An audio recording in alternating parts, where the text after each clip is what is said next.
that Israel has the right to defend itself, but on the other hand, that it's not allowed to punish an entire population for what happened on October 7th. And that's what we have been seeing so far. The outreach of violence has to stop. So we call for an immediate ceasefire, and we have been calling for a ceasefire since October, because it won't lead to a solution, a durable solution. That's the first thing. The role Jordan is playing is not only important on the diplomatic and the political level, but also at the humanitarian level. Also from day one, we have been pleading for humanitarian access, safe, unhindered, and permanent. And that's why we keep condemning the violence and the attacks also on convoys coming in to Gaza from Jordan. I think that is very important. We have to open up more humanitarian access, more border crossings, because it's imperative by international humanitarian law. The accesses we have seen so far, Rafah, Kerem Shalom, Ashdod, and others, we have to open them permanently. So I think that's very important. And what is important as well is that Jordan is also a strong partner in working towards a viable two-state solution. That will be the only way forward after the day after, let's say. And Belgium and Europe, and I also think the United States, and let's look, most of the Arab countries are in favor of that two-state solution and will facilitate the two-state solution. That also implies the recognition of the state of Palestine. Belgium is in favor. It is inevitable that Palestine will be recognized. It is a good thing that also in the United Nations we voted in favor for the resolution on, let's say, quasi-full membership. So let's hope we can facilitate everything we can do in stabilizing the region further on. And I think it's important, being president of the European Council, that we facilitate all that is necessary, and that is humanitarian access, ceasefire, release of all hostages, and diplomatic endeavors towards a two-state solution. On the two-state solution, want to do it now, and all parties want to do it unconditionally, but we have discussions still on the timing and on the framework. So I think when you are in favor of a two-state solution, well, there's one state who is recognized and the other isn't. So it's imperative to recognize the state of Palestine as well. So the timing is the only discussion. What worst time? I mean, the timing is the worst time. We need things to give people hope. Yes. And without hope, people will perish. People lose hope, and that's a big issue for Palestinians. Yeah, I agree. I totally agree, and I think also that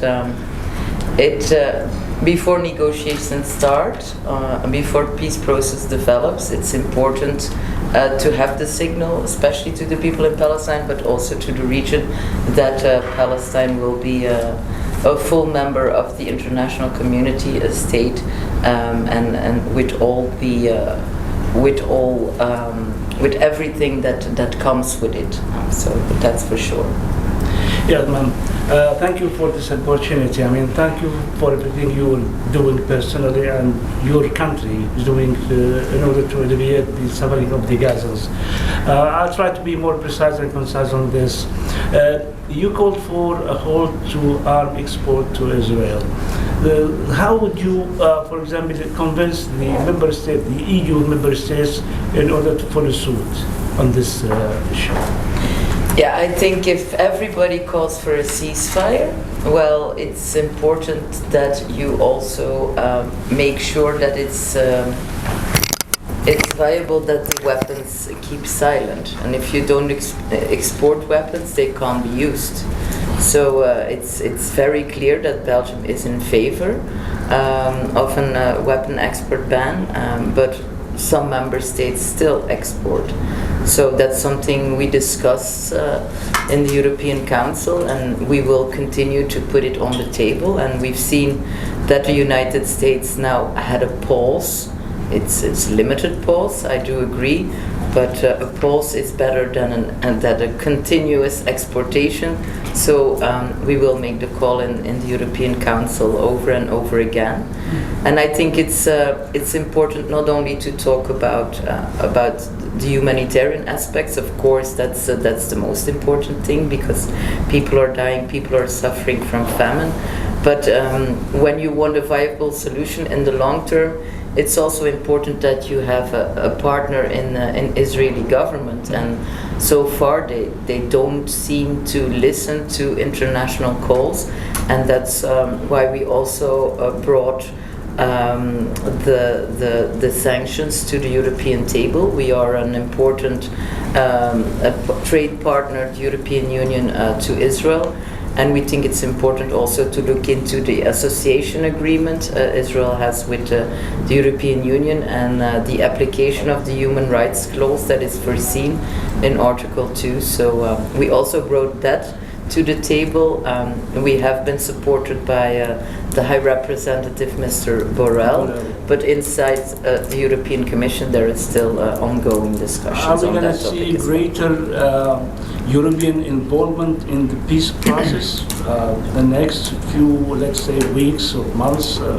Because some people are arguing that Europe is not you have a big leverage, economic, political leverage. Why don't you use this kind of leverage in order to get more involved in the two-state solution, and this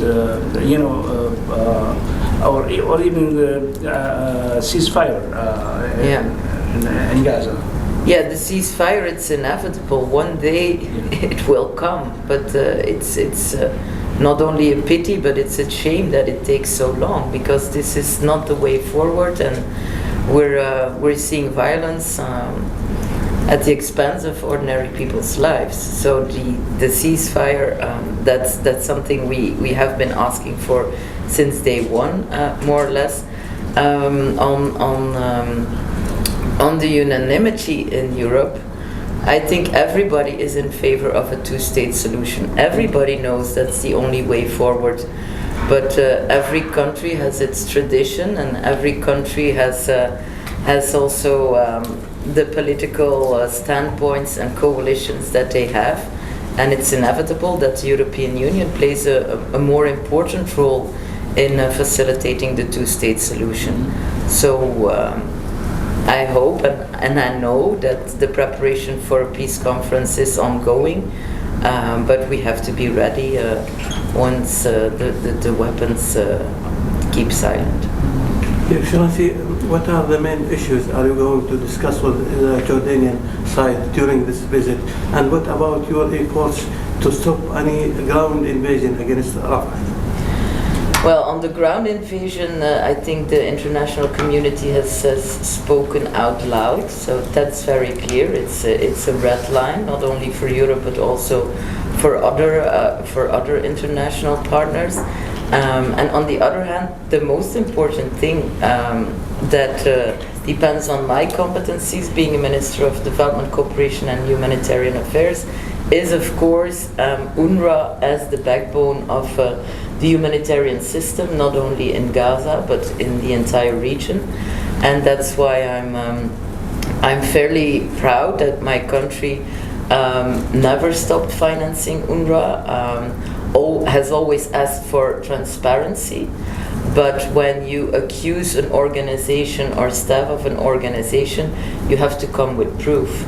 And humanitarian access is not something that has to be dependent on accusations by one country or the other. It is imperative by international law. So that's why we have kept funding UNRWA, and we also kept calling other partners to keep funding UNRWA, because it's not only the backbone of the humanitarian system, it's also very important for the stabilization in the entire region. And we will visit I think Camp Hussein. Jabal Hussein. Later today. Sorry, how do you see, please, the outlook for the humanitarian aid situation in Gaza, given that practically we have an impasse in the war? This could continue for months, maybe for years. Just, I mean, I'm not a practitioner, but looking at it, looks like a dog's dinner. You have the Jordanians sending stuff from here, you have the Americans building a pier, you have the Egyptians also sometimes, we heard, stopping aid lately. Is there any chance for a more practical system, given that the war seems to be continuing? Well, we have to keep repeating that humanitarian access can never be conditional. It has to be unconditional. Where people are suffering, where people are starving, humanitarian access has to be secured, and not only through one gate or one entry point, but through all entry points. And that's why I have to praise also the Jordanian government, because they keep searching for new ways to get aid in, and we work together also on the air droppings with the Jordanian government. So what we do from the European and the Belgian perspective is making the plea over and over again for international law, for international humanitarian law, is also financing extra aid. So for 30 million euros we financed from Belgium alone, and making the call also towards the Israeli government. So that's the only thing we and the humanitarian system also inside the UN really can and have to do. What do you think of the port or the pier the Americans are building? How factful that would you expect it to be? Well, everything is less effective than just opening the entry points we've known for ages. So what we do is try to reach the people by all means. But the most effective means is opening all entry points into Gaza. So it's not the port is not an alternative to. No, it's not an alternative. It's an extra. It's an extra like the airdrops. It's an extra like asking for Ashdod to be delivering again. But the most efficient way to get aid in is through the ground. Your Excellency, it's very lovely to have you here. Thank you. I would like to ask you, you have voiced your support on the recent UN General Assembly historic vote. What do you think, or what would you like to say to the countries who abstained from voting and who opposed the resolution? Well, it's inevitable that Palestine will become not only a full member of the UN system, but also the international system as a state. So some countries might oppose the logic that history is evolving, but one day the logic will prevail. What do you think the international community has failed to do? Well, I think the international community has failed in resolving or facilitating a resolution for the Israeli-Palestinian conflict. So when I was a student in the 90s, my thesis was already about the Oslo peace process and how to deal with conflict in the region and what the solutions could be in the long term. And well, all the pieces are for like 35 years on the table towards a solution. So let's make sure that the puzzle is completed. And the last 30 years, I think the international community has failed the Palestinians, but also the Israelis in securing a safe home for both people. What do you hope will come out of your visit to Palestine?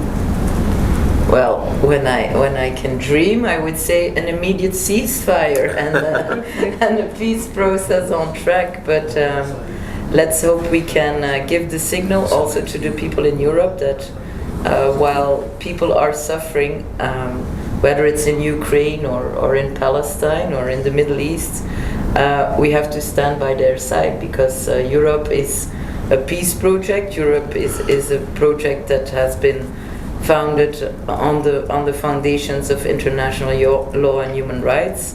And if we want to live up to that expectations, we have to make sure that we live up to the expectations everywhere in the world, also in the Middle East.